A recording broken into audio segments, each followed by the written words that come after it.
It's all just motivation and math. Hey guys, thanks for tuning back in. My name is Robert Mack, and today I'm talking to all the buyers out there specifically about mindset around buying a home in our new market. I'm not gonna lie, it's scary out there right now, right? A lot of news headlines, a lot of words being thrown around like inflation and recession and higher interest rates and volatility and rise in inventory and drop in demand and housing crisis and so many words and emotions that are floating around. Buyers right now are just wondering, what do I do? And today I want to do my best to simplify everything and take as much of the emotion out of the process as possible to be able to help buyers make the most absolute best decisions in an uncertain market for themselves and their families. So let's talk about this for a second. It's never the perfect time to buy, right? Let's talk about the last couple years. So many buyers were buying, so many buyers wanted to buy, yet the market wasn't perfect. Of course, interest rates were lower than they'd ever been, and low interest rates equal super high affordability, but were properties actually affordable? Let's think about that for a second. We were selling homes for 15 to 20% more than what we were actually even listing them for. And that's not even considering the fact that sometimes we were listing properties for more than what they were worth to begin with. So just because the interest rates were low, does that automatically make every property affordable? Or did everybody get caught up in this frenzy of having to buy a property while interest rates were super low and no one was focusing on the actual price they were paying? So many buyers would tell us, we wish there was more inventory. We wish the competition wasn't so aggressive so that we can actually go see these properties and maybe see a few more properties and maybe go home and talk about it and sleep on it and then make a decision and then submit an offer and then negotiate. Buyers didn't have that luxury.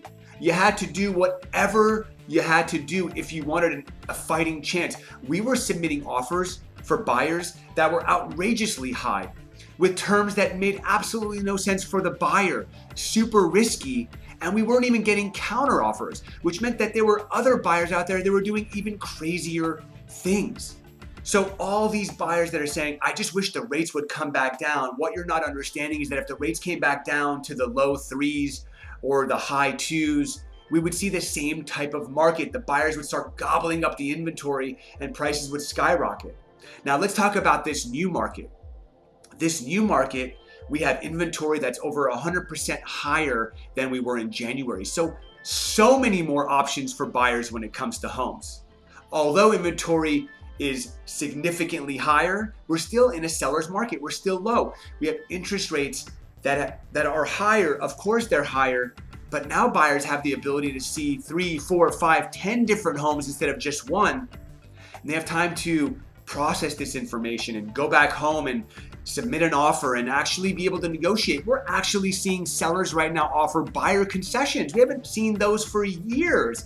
A buyer concession is where a seller is actually saying, I'll give you a credit to buy down your interest rate. So here's the bottom line, guys. We don't even know what the future of the market holds. We've heard lenders talk about rates touching 8%.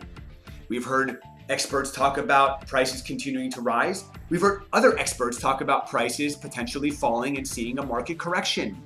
No one knows. So if you're waiting for the absolute perfect time to buy, you may never, ever buy. So by taking the emotion out of it and by taking all the uncertainty out of it, we're going to talk about motivation and math. It all starts with motivation. Why are you buying a home in the first place? Are you an investor? If you're an investor, then yes, these are things that you want to talk about. Maybe it's not the right time to buy for you. Maybe interest rates are too high for you. Those are valid concerns. But if you've been renting your entire life and you want to buy your first property, motivation is high. If you are a growing family and you're running out of room in your home and you need more space, there's a real motivation to buy.